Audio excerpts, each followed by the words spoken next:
You ready? Yeah, Done. yeah, ready. You guys, welcome to another Powerhouse interview. I got our special guest today, and I don't want to waste time. I'm going to get right into it. I'm going to have him share with you guys his stories, where he start from, how he arrived now making between 30 to 50,000 a month. You guys, 30 to 50,000 a month wholesaling houses. I'm going to have him drop some knowledge. So hopefully you guys listen up. And hopefully you guys be able to take some things away from this and apply it in your business and go ahead and create your own success. So let's not waste time.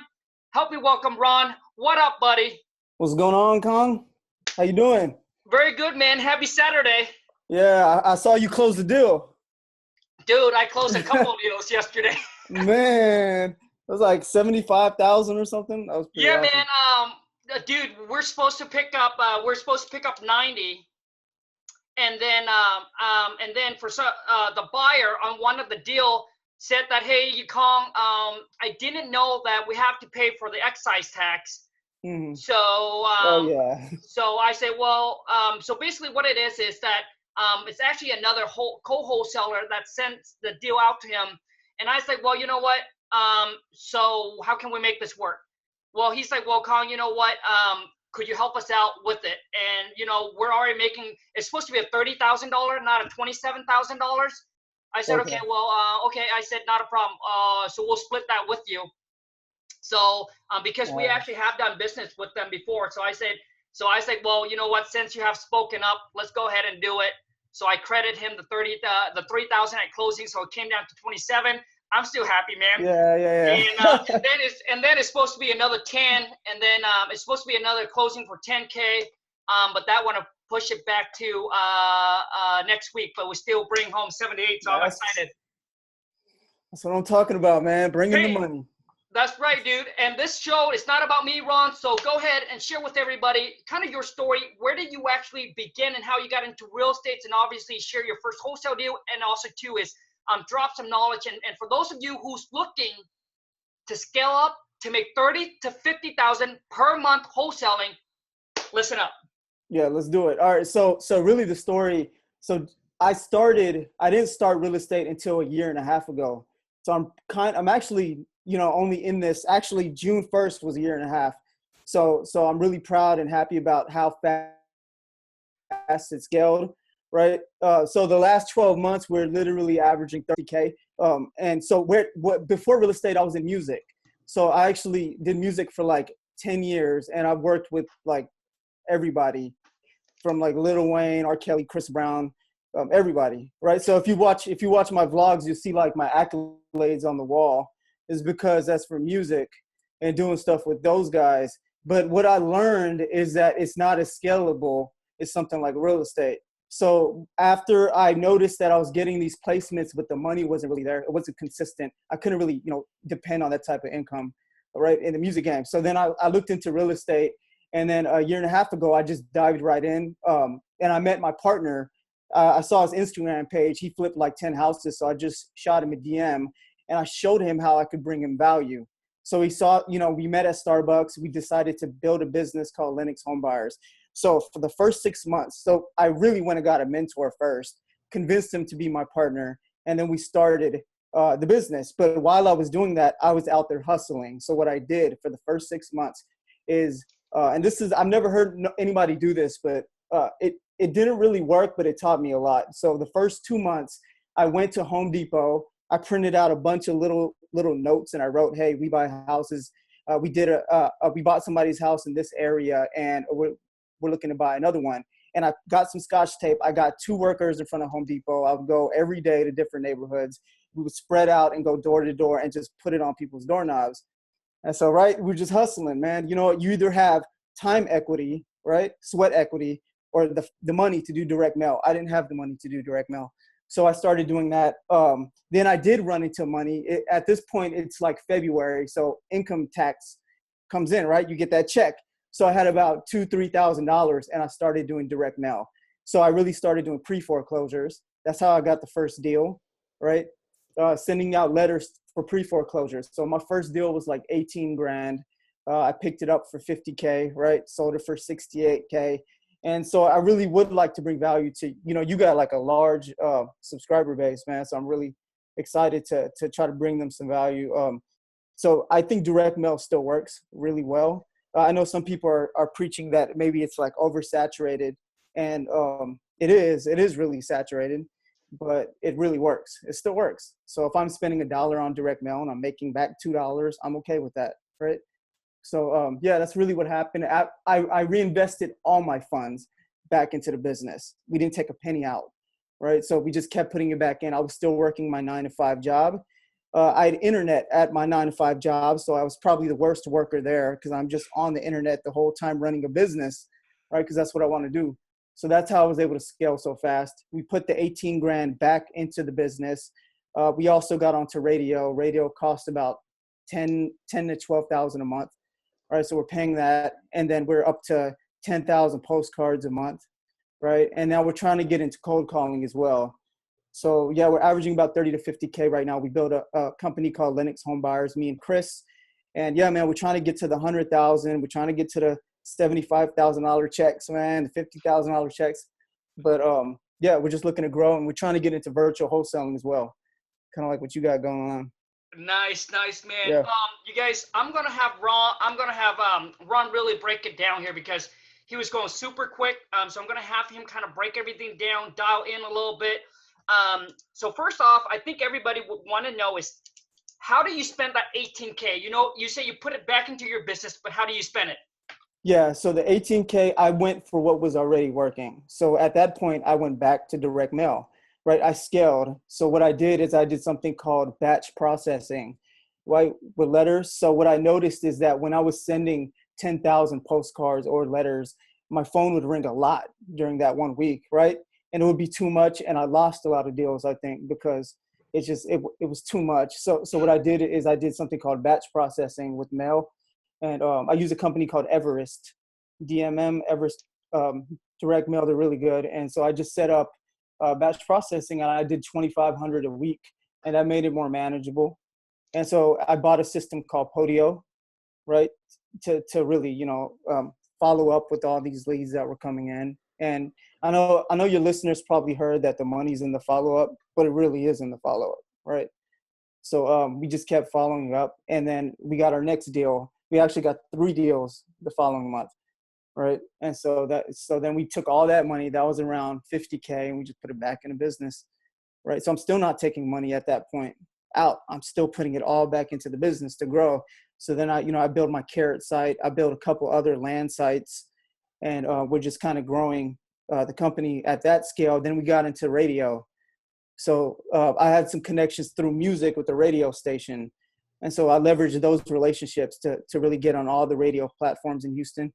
And we went by cashouthouston.com. That was our thing.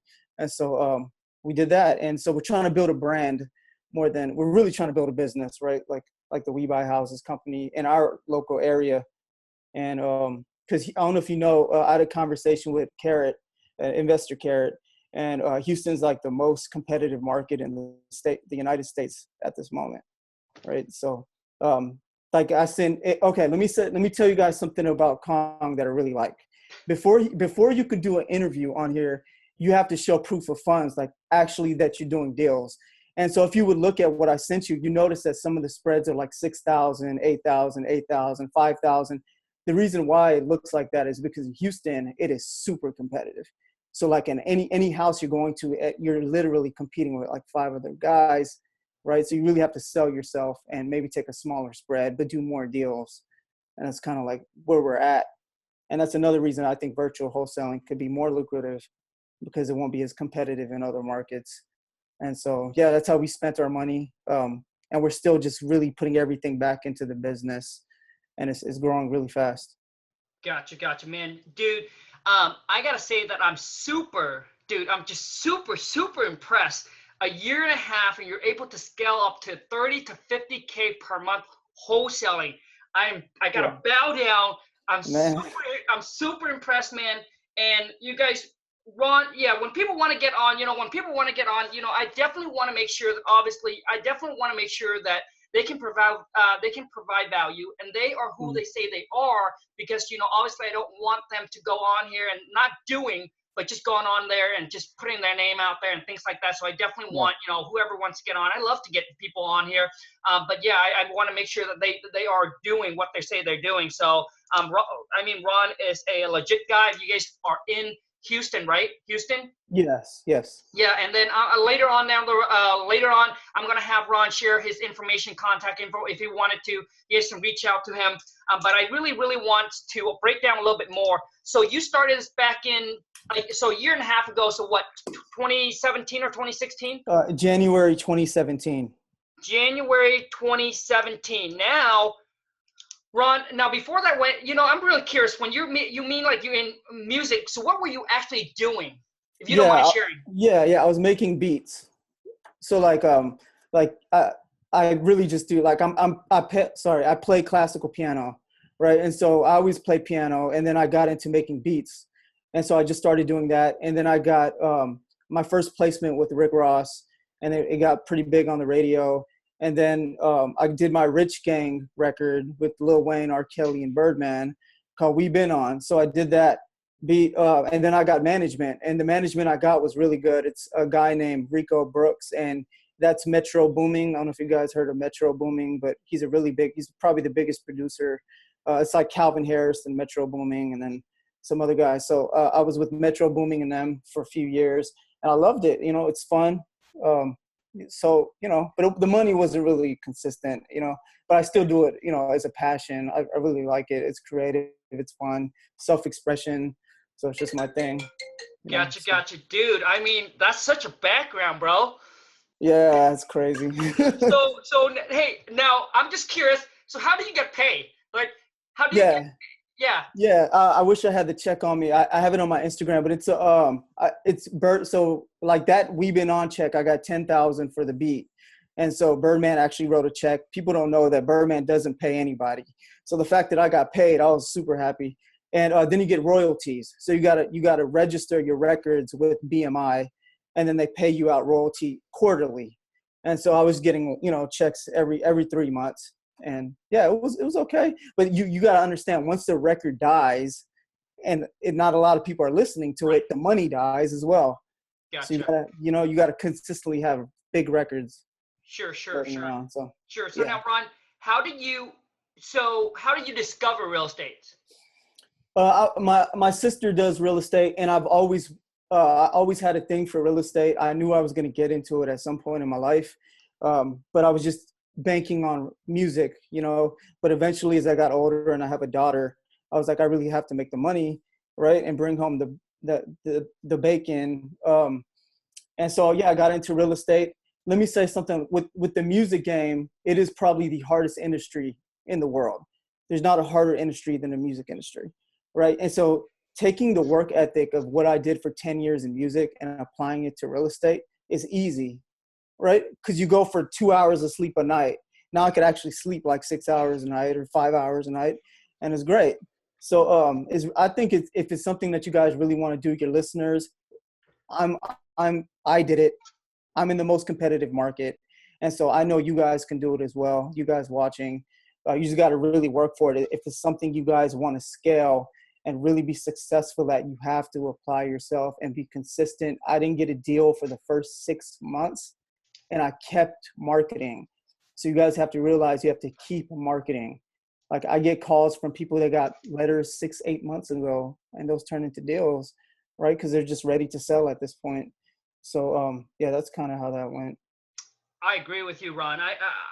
I agree with you, dude. Like so many people starting out, you guys get too impatient. You guys want to send out your marketing and you want to reap the harvest right away. A lot of times, yes, that does happen, but I'm saying if it does not happen, it's okay. What you plant today, you will harvest. It's like how long are you going to stick with it, but you will get your harvest. You just got to keep on pounding and pounding and go and go and go and just believe that it will return to you. And most people give up before that even happens. Yeah. So, exactly. So Ron, so your sister was in real estate. Was she an agent or is she an investor? She's a broker. She's a broker. Gotcha. Okay. Yeah. So now when you first got in, Ron, so financially, where were you at? Like, did you have any money to spend on marketing? Like, kind of where you're at? Yeah. So when I first started, I was paycheck to paycheck, right? I had a 9 to 5. I worked for an energy company, and I was paycheck to paycheck. And so when I first got my income tax, which most people blow, right? I just took the money and I invested it into something I believed in. And as it kept going, I only made about, so say got paid $1,000 every 2 weeks, which is literally what I was getting paid. I only had $300 left after the month was over. I took those $300 and I bought the envelopes off Amazon, right? I ordered those because it comes in bulk for cheaper. I printed the paper at work, so I'd have to spend money on ink, and I had to buy the stamps. So I was doing about 600 stamps, right, a month, and I was just doing that, and it was working. And that's how I just kept going. And then when I did make my first deal, I put everything back in the business. I did not quit my job, right? I leveraged my job, actually. I was using their time to build my business. And I was investing all my profits back in over and over. Because if it's something you guys really want to make a viable business, you're going to need to reinvest. You might not see profits for a couple years. Gotcha. Nice, man. Nice. So, so now, Ron, I know. So basically, so you got your first deal from pre-foreclosure. How did you? So I guess let's break down of how you got the list. And was it cold calling? Was it direct mail? Like, how do you got it? Yeah, so pre-foreclosure, I just went, like our county here in Houston, Texas, they post a pre-foreclosure list a month prior to the foreclosure happening. At the county, you can get a CD, you can get a record of it. So that's what I was doing. Eventually, I got somebody to do it for me. But yeah, so I just do that. And then I scrub the Excel sheet. So you're going to want to look at the list. And then you kind of, the list I have, it shows you like the equity percentage. So I would scrub everything 30% and less. So if anything had 30% equity or lower, I would take it out automatically. Any deals I would get around 30 to 40%, I might do a subject to, right? Anything above 40%, I would try to do a wholesale. So I was just doing that direct mail over and over and over. And I just recently got into cold calling pre-foreclosures because it got so competitive with the direct mail. Gotcha. Okay. So for those of you who don't know, basically, Ron, when he says scrub the list, he's just going to go through the list and identify which categories the thing goes in. So basically, you were just sending letters where you stayed up and then you handwrite in the envelope and you just sending them. And then 6 months consistently. How many hours do you put into per day? At this point, when I was doing that, I got home from work, took a shower. I was pretty much from 8 p.m. to 1 p.m. I was doing letters. Yeah. Man, see, those of you who tried it for a month, who put 2-3 hours, tried it for a month and say, this doesn't work. Dude, I mean, when you first start out, and I agree 100% with Ron, when you either have money or you have time. If you have the money, leverage your money. But if you don't have the money, then you got to put in the time. There's just no way around. You just got to put in the time, right? So Ron was doing from 8 p.m. to 1 p.m. or 1 a.m. in the morning, right? Yeah, 1 a.m. Dude, back up at 5, right, for work. That's what you got to do. Dude, dang, man.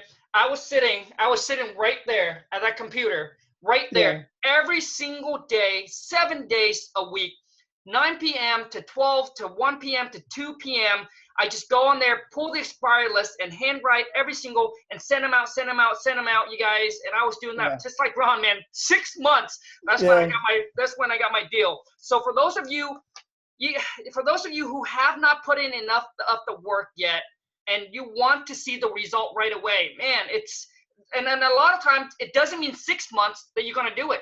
Maybe for some of you, you're a little bit slower learner. It might take you 9 months. It might take you a year. But what I'm telling you is that this business works, and it's already proven that it works, and you don't have to have any college degree, high school diploma. You don't need any of that. And what it is it's all about the hard work and putting in, and then being able to just apply what you learn and just take massive action, and knowing that your time will come. And it only takes one deal, just one deal, and it will change everything around. I promise you. 100%. That's right, man. So now, Ron, let's share with everybody. I know that so you kind of share. So share really quickly about your first deal. Yeah. So the first deal was a pre-foreclosure. We got a phone call on a system called CallRail. right? If you guys don't know CallRail, it is a great system. It's $30 a month. You get about 10 numbers, right? And I utilize that because say I left pre-foreclosure and I had a bandit sign, I want to tag them with different numbers so I can track it, right? Know what's performing and know what's not performing. So I use a system called CallRail. Anyways, they called me and I did my due diligence. I asked the questions to see if they were even motivated. And of course they're motivated. It's pre-foreclosure, right? So I was like, hey, are you looking to sell your property? He's like, yes, I'm in pre-foreclosure. I said, okay, we're here to help you because that's what we actually do. Wholesalers, we help people, right? We're just not, that's what we do. That's the business I'm in, and Khang as well. So I was like, I'm here to help you, stop your pre-foreclosure and, give you some money in your pocket so you can walk away, not losing everything and not let the bank win. Sure. So he's like, great, let's come over. So I go over. I actually remember him, Miguel. So I go to Miguel's house, and he wanted 60 for it. I got it for 50. He was already in the ballpark, right? So yeah, we got a contract for 50. Now that you're gonna always run into different issues. It always happens. Every scenario is different. So on this particular scenario, the wife and him separated, and he thought the wife had like the majority of the ownership and that he couldn't sell the property without the wife. So then he's like, I can't sell you guys the property. So what I did is I went online to where they hold a lot of the information, the records, and I looked at their marriage, divorce paperwork, right? And on it, it says that everything tied to that particular property that was foreclosing was his. It was Miguel's. It wasn't the wife. And here we were texting the wife, and she was just ignoring us, right? Like, no, you guys aren't going to buy the house. I don't care if it forecloses. Because, she had animosity with the husband. But I was like, okay, that's fine. I told Miguel, hey, let me do my research. Found out he was the owner, not her. So we ended up closing the deal. Okay, so something you guys can learn is I had the contract now. What do I do next, right? I need a buyer. I wasn't looking for a buyer. I was just looking for the deal. So I got the deal. Now I'm looking for a buyer. All I did was go into an investment forum on Facebook, and you guys just can pitch the deal there, and you guys can sell it if the deal is good enough. If the deal is good enough, you will get a buyer. And I always tell people that, like, focus on getting the deal, filling the funnel, the buyers will come, right? And so that's what happened. And so I just reinvested all that money we closed. It took a little longer to close on this one. We actually had to file bankruptcy on the property to prevent it from foreclosing. Right. And then we withdrew it within a certain amount of time. So it didn't actually record the bankruptcy. So it stopped the foreclosure. So that's a tip for you guys, if you guys are here. So we filed the bankruptcy at the court. We withdrew it immediately, like after 2 weeks, and then we were able to close. The reason why we couldn't close as fast is because we were dealing with the issue with the wife. We thought it was hers. So when I found it, it was about to foreclose. We filed the bankruptcy. It was a cool little story. We fought for that deal. We made the money. I'm happy. So yeah, that was wow, man. So, and Ron, the property, is it when you guys got a lockup? Was it occupied? Was it vacant? It was occupied. He lived in it. Okay, so the seller lived in it, and Yeah. do you have to put up any earnest money? People ask that all the time. Yeah. I just put $100 on it. $100. Yeah. Could have been less. Yeah, it could have been $10. Right, because the seller doesn't really ask. They don't even look at it. Like, yeah. It's they don't even care. They're not even really reading the contract most of the time. So yeah. That's right, you guys. I mean, if you know how to explain, you know how to talk to the seller, most of the time they don't even ask. You can put on there $1, $2, $5. Like, they don't even ask. They only, a lot of times when seller, I get asked like that question, is you dealing with directly with the agents, they ask for the earnest money. But most seller, if you know how to talk to them, they would not even ask that. The one that asks that is typically are not the motivated one. They just want to know, it's like, how do you solve my problem? And what am I going to get, right? What am I going to get for the property? Yeah, that's exactly right. That's exactly right. So now, how long did you get the property lock up on the contract for, Ron? Well, initially it was just 30 days. Okay. When it was near, when I told him that we had to file the bankruptcy, we extended for another 30 days. He was fine with it. We were just building rapport during that time. He trusted us. We trusted him. And yeah, we got it done. But yeah, I do recommend 60 days if you can pull off a 60-day. time frame. I think that's something you tell your guys as well. But yeah, 60 days if you can, but 30 days works. I mean, we close in like a week or two now. It's nothing. Nice. Yeah, because a lot of times when you guys first start out, or maybe you're in a new area, you're just building up your buyers list, etc. I always ask the seller, and you always want to ask the seller, it's like, okay, well, if we can come to an agreement on a price that work for you and for us, how quickly do you want to close? Most of them say, I'm not in a rush. Then that's when you ask them, well, would closing within the next 45 to 60 days, would that work for you? And Yeah. since they're not in a rush, they're like, yep, no problem, Yeah, right? But if they say, yeah, I need to sell this thing quick, well, with closing within the next 30 to 45 days or sooner, you put in the word or sooner, will that work for you? I like that. And a lot of times when I say that, the seller's like, yep, that's going to work just fine. Yeah. They're like, yeah, if you actually do within 30 days or less, we would like it. Okay, not a problem. So you ask them, but you want to get as much time as possible. I have a seller where I tied it up. You guys won't believe it. We tied it up for about 5 months. Because the price was high, the price point was higher. So we asked the seller, do you, like if we agree, how soon do you guys want to sell it? They're like, no, we're not in a rush at all. We're not in a rush. We just want to make sure that we get the price that we agreed upon. And, if you guys needed more time, not a problem. Right. So you ask, and then and then we're like, well, we're closing within the next 90 days to 120 days. Would that work for you? Right. Yeah. And they're like, yep, that's not a problem at all.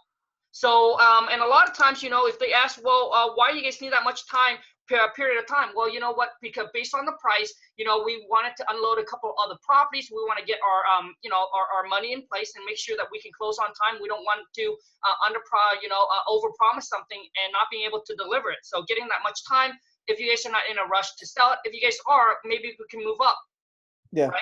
So anyways, you guys always ask the seller, and when you first start out, try to lock it up as trying to get as much time as you can on it. Now, Ron, I know that you share. So how do you find the buyer again? Now we have a disposition guy, but before on our first few deals, we did it through Facebook. Okay. Facebook. Gotcha. Okay, so you found this buyer, your first deal here, your buyer on Facebook. Yeah, the first 3 buyers were on Facebook. Oh wow! And which site? It was just in Houston. There's like an investment group, real estate invest. I honestly don't know the name. I'm just in the group. Sure. But I just went in there. See if I can find it. But yeah, so I just went into this group, and I just posted the property with all the pics and the ARV, right? How much repairs, and you give honest information, right? Sure. Because these guys, you want them to trust you. Absolutely. To come back to you. So yeah, we were just doing that. We were just posting these Facebook groups. Cool, man. So basically, so you found your buyers on Facebook, and how many buyers did you got? So what's the ARV on what's the ARV on this deal? The first deal. Oh, that's a great question, man. That was a year ago. I know, a while back. Yeah, that was a while back. So Ron, you lock it up for 50, right? I locked it up for 50. I sold it for 68. Nice. Okay, so you sold it for 68, and I think it was like 150, 130, 135 to 150. I can actually sure. That's fine. I know it's been a while back. So you found the buyers on. So you found the buyers on the Facebook. Now, how many buyers show up, if you remember? This one was one buyer. One buyer. One guy hit me on Facebook. That guy walked the property. That guy purchased the property. It was done. So, yeah, wow, man. So now, did you were you there on the initial showing? My partner Chris was there. I didn't go to that walkthrough. Cool, man. Yeah, so you can say we're there. Yeah, sure. Okay, so basically, your partner Chris was there with the buyer. Yeah. And the seller was there. Yep. He walked through the prop.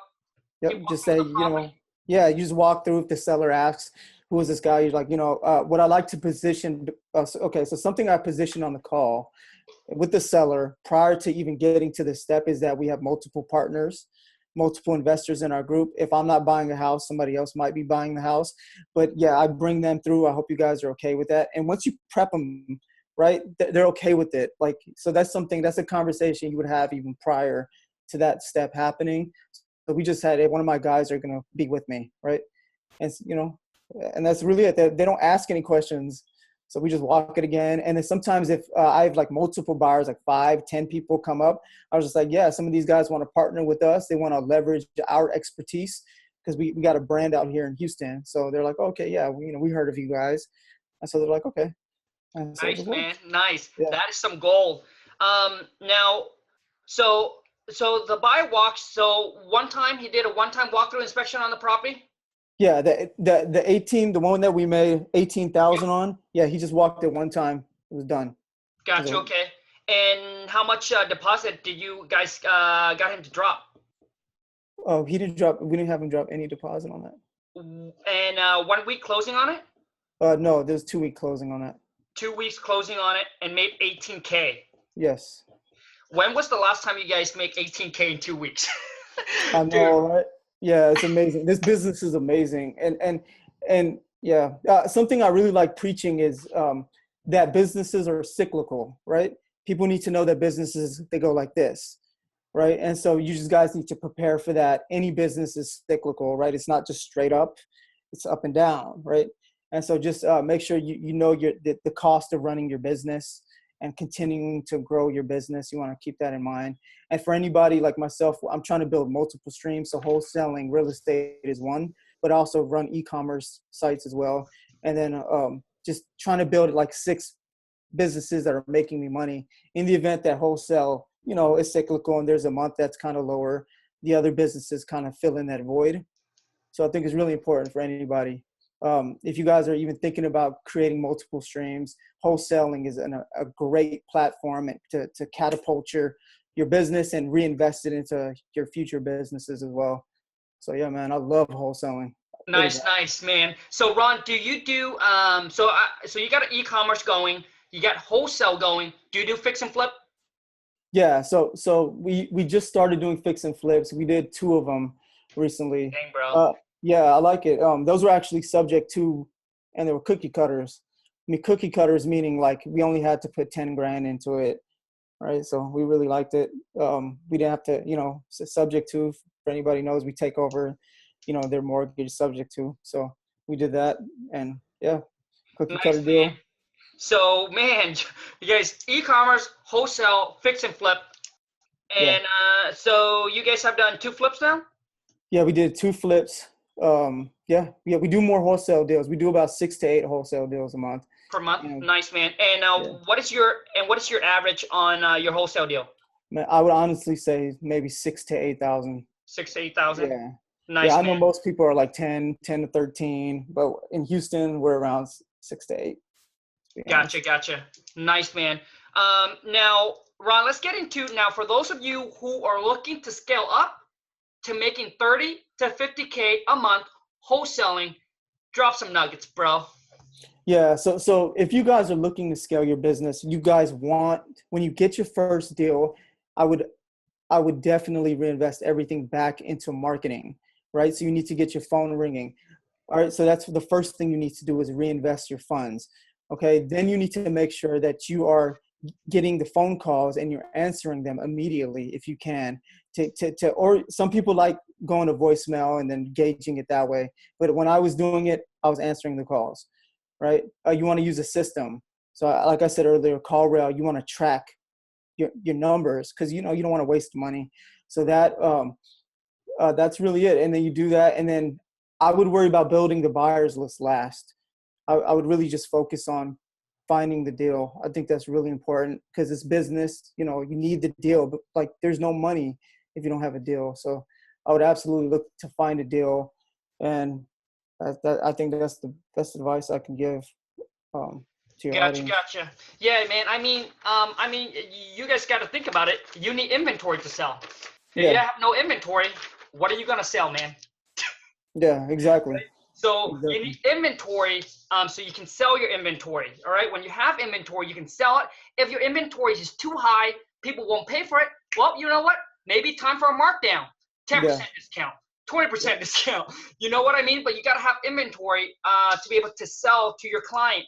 Now, okay. And so Ron, I want to dive in a little bit here, your business. So kind of where are you guys are at right now? Because I know you guys are doing 30 to 50 a month wholesaling. So kind of where your business, how many people you have on your team, what kind of marketing channel you're doing, how much you spend on it, etc. Okay, awesome. Yeah, so really it's me, my business partner. We have a cold caller now locally. It's not a VA, right? And then we have a disposition guy named Mike. So that's really the team right now. We are looking to move some funds around. So I'm actually thinking about moving the funds from the radio into cold calling, right? I don't know if, have you done any cold calling? Yes, we got our, we actually have our VA do it. Yeah, nice. So But when that's I what we're, first, but when I first started, Ron, yes, I was a one man. Obviously, you know, yeah, yeah. one man show. I do everything, man. I was cold calling. I was writing letters. I was Yep. going out meeting with sellers. I was a one man show, bro. Yeah, yeah, exactly. And the same. I was doing that. But now we're going to start the cold calling. We're going to really get into that heavy. I think there's a lot of opportunity. And I want to kind of venture out of Houston. So we kind of started getting our feet wet in Vegas. We're trying to do some stuff here in Vegas now. And then some things in Louisiana as well. So we're trying to get those areas. We've got some feet on the ground over there. So we're just trying to get those going. And then cold calling. That's where we're trying to go. I'm thinking about moving the money from the radio into cold calling because radio is good, but it's not based on the numbers. You know, it's not as good as like direct mail, period. Hands down, it's not the same. Gotcha. You know, So you guys are spending about 10K on radio? but yeah, approximately about 12 to 15, to be honest. Damn, dang, man. And how? And what is your guys' return on it? Man, it is not. So let's say if we run a campaign for a month, so let's say the first few months, we didn't get any calls. And so imagine we spent about 30,000. You're not going to get calls because, you know, people are just listening to you on the radio. They're not, they got to hear it over and over and over to register the brand. Right. And then pick up the phone. So later on the line, we would just get like 3 to 5 calls a month and then 10 calls a month. But it's not adding up. It's not as lucrative. So if anybody is thinking about going to radio, I hope that helps you. It's not making as much money as it may seem like it's making. So, but I do think direct mail still works really well. I think cold calling is the new direct mail. I think that's going to work really well, right? And yeah, so that's where we're going to shift the business, I think. And I think that's going to take us from maybe 30 to 50 to maybe 60 to 80, you know, with doing that, like going to different markets. So Nice. So Ron, overall, how much are you guys spending on marketing per month? Just yeah, an I'll tell estimate. you. That's just 12, 10. We're probably spending around, I would say 20,000. 20K a month in marketing. Wow. Yeah. Now, cold call, how much are you guys, so how are you paying your cold caller? Probably Okay. people want Yeah. to know that. Yeah. You just pay that. We pay him 2K, pay her 2K a month. She actually just texted me. We pay her 2K a month. And she actually, so here's what's cool. Skip tracing. There's something called TLO. I've experienced other skip tracing companies, but it doesn't bring the data that TLO has been bringing me. So when I first applied for TLO, they said no, right? They rejected me. So I got connected with the girl who's doing the cold calling, who has access to TLO. So we're paying her. She's running the TLO for us, right? So we're getting the data and we're doing it that way. So we get the TLO, we're hiring her, right, to take the calls. And it just ended up working out really well. And so, yeah, we're in our first month of cold calling. So, yeah, I'm kind of excited because we got a lot of appointments off cold calling. Nice. So basically you're doing, you're paying the cold caller 2K flat per month. Yeah. So you're paying her a Flat flat fee. fee, 2,000 per month. And what's your, I guess, do you have, obviously you guys have expectation for her to how many calls that she needs to call? Yeah. So through CallRail, I can gauge exactly what kind of activity she's doing. And then anything that we get that's a lead or somewhat of a lead, or just maybe not right now, we set it up with a follow-up in Podio, right? So we're still gathering the data and then doing our follow-ups in Podio. But yeah, we do listen to her on the phone calls. We make sure sounds professional, right? That she knows what she's talking about. And really her job is really just to set us up to do the walkthrough, right? And so that's what we're doing right now. And we're loving cold calling. It's like the point of contact is so much faster. Like there's so many cheaper methods than direct mail with cold calling, like the text messaging, the drop voicemails, like all those things are so much better and cheaper, you know, than Right. sending a letter. Absolutely, man. So for those of you who don't know, you can track, just like Ron said, you can track how many calls they do, how long they spent on the phone call with Yep. the seller. So that's how you track it for those of you who's curious. So that's how Ron was able to track her $2,000 flat a month. So and then when Ron said TLO is it's a basically it's a way to skip trace, and that's a company that you found the best, Ron. Yeah, TLO to me is the best data I've gotten so far. That's Nice, just my experience. cool, man. And how much is it per month? You She's know? running it. So it's, no, she's doing the records. So we're paying her $2,000. She has access to TLO through another person, and she's been running our TLO for us. So I don't know what the cost is with the TLO, but I heard it was something like 50 cents a record. But I know when I reached out to some of these other guys in Phoenix, they were saying it's about 20 cents, 25 cents a record. So yeah, it could be 25 cents a record as well. I'm really not 100% on that. Sure, no problem. So basically, so based on it's just an estimate, 25 to 50 cents per lead, right? Yeah. Right? Per contact Yeah. information per record. Yes. Cool. Okay. So you plan to shift the fund from radio all the way into cold call. You have a disposition guy, so you guys actually go out to meet the seller, correct? Yes, we do. Me and Chris actually walk the property. Gotcha. Okay. So you guys actually go out there and locking property, but now you guys are planning to do it virtually as well. Yeah, so that's what we're trying to figure out now. We're trying to figure out how to do this virtually. So that's something new, and I know you're really good at that. So yeah, if you have any gems, I'll be sure to watch your videos on how to virtual wholesale. That's something we're going to get into. I think it can be very great, especially being in Houston. It's crazy in Houston, man. It's super competitive. So I think, yeah, I don't know if you heard, but yeah, Houston is crazy. Yeah, man, that Yeah. is exactly what I heard. Now, Ron, hey, I'm not trying to sell you something, but to be able to virtually wholesale, you must know the kind of question to ask and talk to seller. Before, I was exactly the same thing. I was going out meeting the sellers. Mhm. And you guys got to understand, it eats up a lot of times. And if you want to virtually wholesale in another area, which means now you got to have, guys going to go out there to meet with the Yep. sellers, etc. They got to go through. It's about, once you know how to talk to seller, it's a different skill set that you know how to talk to seller. You'll be able to handle the phone call. See, we'd be able to train any one of our VA up, and they're able to lock property up on a contract without going out there to see the sellers. So basically, I want to eliminate having a contractor or having somebody else on the ground to go out there and look at the property.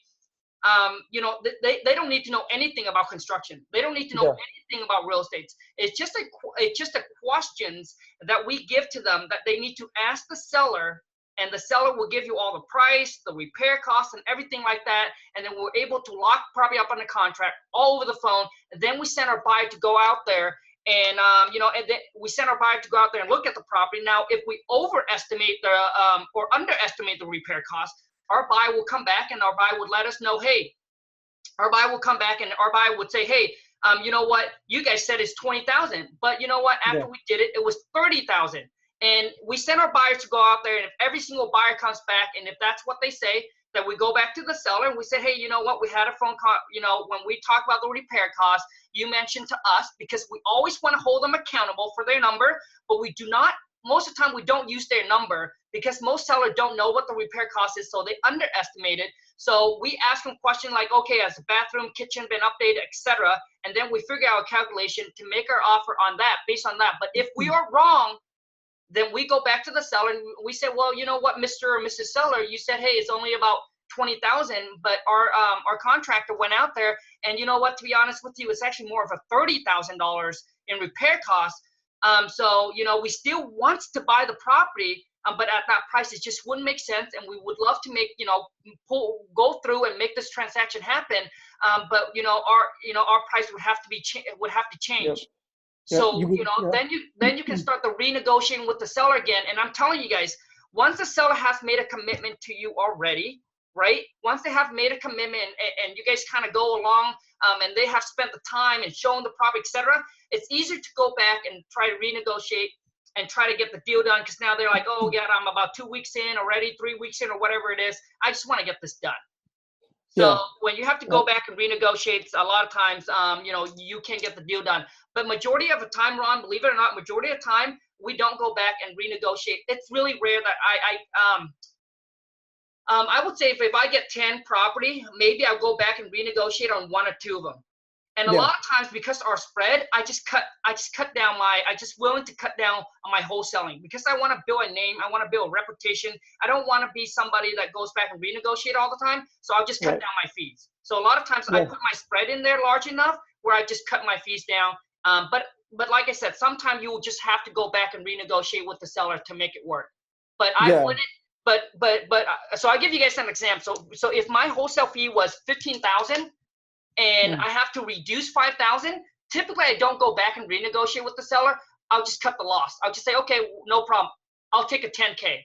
Because you guys Exactly. can understand that once you know how to do this business, you can do it over and over and over and over again. As for the seller, this might be everything that they got, right? This might be everything they got. This might be one thing that they got. But obviously, you guys in business, we're in business to make money. We're not in business to do charity. So a lot of times, when we go to a seller, obviously we got to negotiate. We got to make the most money we can on the property. But I'm saying a lot of times I don't go back and renegotiate with the seller. I just cut it down my fee. Nice. Yeah, that's exactly right. Yeah. And something I would like to add on that is it's one thing when you're virtually wholesaling, locally wholesaling, you get to see the seller, right? They see your face, they trust you. But when you're virtually wholesaling, it is really based off your script on the phone, right? So I know the scripts are super important when you're virtually wholesaling. I think you have some scripts, right? And so yeah, I definitely want to get into that for sure. And for anybody listening, like when you're calling sellers that live somewhere else and they have never met you, you need those scripts. They're going to really help you out, cut a lot of time down from you guys having to figure it out and losing deals over time. So if you're spending $500 on a course that's giving you all the scripts and the scenarios and you get some deals, that $500 is nothing. I'm telling you guys, it's super important. And that's something that, we're definitely going to look into as well. Yeah, I mean, Ron, check it out. And the thing is, and then you also get to join my private Facebook group. And when you join the private Facebook group, dude, I actually share something with you. If you guys do virtually wholesale, there's a company out there. Maybe you already know it. There's a company out there, so you don't need to hire anybody to go and take picture for you, extra or into your picture. So there's a company that will do that for you. And I also share on there, like I'm able to share a lot more stuff on there. And obviously you guys in life, I want you guys to understand this, is there is never something for nothing. We all pay our time, we all pay our dues, we all pay our money to get to where we are at. And a lot of times where, people just want everything for free, right? But I'm able to, on that page, I'm able to share more of our business, how we find our buyers, what is and things like that on there that I share with you guys that I don't share on YouTube, because I want to reinvest into those that invest in me, invest in the products, and invest in themselves, because I know that these people have already put up the money, so they are in this to succeed. Yeah. Anyways, Ron, dude, I mean, some last word. Okay. Hey, now I want to apologize, you guys. I want to say sorry for those of you. This is supposed to be about Ron. So if I talk too much in the show, dude, I apologize. But Ron, some couple of last word for those that starting out and are just pushing hard, man, but haven't got anything yet. Yeah. So for you guys that are pushing hard that haven't got a deal yet, it could just be right around the corner. Don't slow down on your marketing, right? Maybe make some adjustments. So I know there's ways that you can use a list source to kind of find the zip codes that are the best zip codes in your area with the most transactions. So you guys can check that out. That's something that you should look into. Also list stacking, right? So that's when you get multiple lists and you kind of use something called Property List Manager, and you run your scripts through there. And then, you run your lists through there, and then you find out which has multiple hits on different lists. And so that's something else you guys can use. The reason why you would want to do that is because if they're more motivated if they're on a tax default list and a probate list, or if they're on a tax default list and it's vacant or absentee owner. So you would want to stack these lists together and then maybe hit those really hard. Figure out your budget and stick with your budget, and always market. Don't ever slow down. Always be available to take the call. Always build rapport with the seller. Make sure they trust you and genuinely be there to help them. Understand that it's a two-way street. We're in the helping business, right? And so I would just focus on those things and you'll get your deal. And when you get your deal, just make sure you reinvest those funds into growing your business. if you want to really scale it. And so those are my key tips. I hope that really helped you guys out.